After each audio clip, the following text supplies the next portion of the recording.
This might be the hardest job interview in the world. 8 candidates walked into the exam room, and the moment they got their test papers, they froze. Because the test was krati, a completely blank sheet of paper. Everyone was confused, but nobody dared to speak. Because before the exam started, the examiner announced 3 strict rules. Rule number 1, you are not allowed to talk to the examiner or the security guards. Rule number 2, you are not allowed to leave this room. Rule number 3, you are not allowed to stain or damage the test paper. Break even one rule and you're eliminated instantly, and you lose your chance at a job that pays $10 million a year. After reading the rules, the examiner started an 80-minute countdown and walked out of the room. The candidates stared at the blank paper, completely lost. No one even knew what the question was. Time kept ticking. One woman couldn't take it anymore. She thought, maybe the blank paper means we're supposed to write a professional report. So she picked up her pen and started writing. But the moment she wrote her name, the guard walked straight over, grabbed her, and threw her out of the room because she violated rule number 3.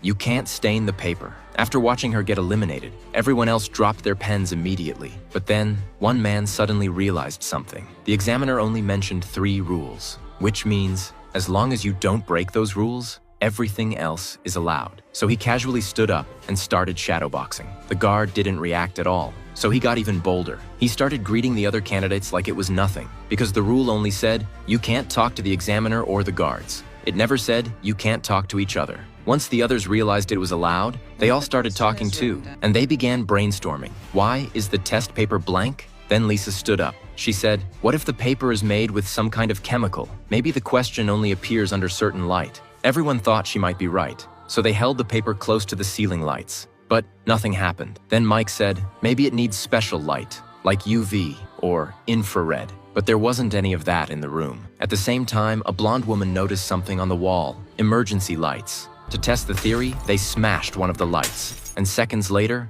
a blue emergency light turned on. They thought, this is it, now we'll see the question. But after testing, the paper was still completely blank. Kevin thought they picked the wrong color. Maybe there were other lights in the room. Then Boa, who was super observant, pointed something out. There was another light tube on the wall that hadn't turned on yet. That gave them hope. So they smashed that emergency light too. And the room lit up with a warm yellow glow. But sadly, the paper still didn't change. And then they noticed Paul. Since the moment they entered the room, Paul hadn't stood up even once. So they asked him why. Paul looked at them and said something strange. What they didn't realize was that Paul had just revealed the secret of the blank paper.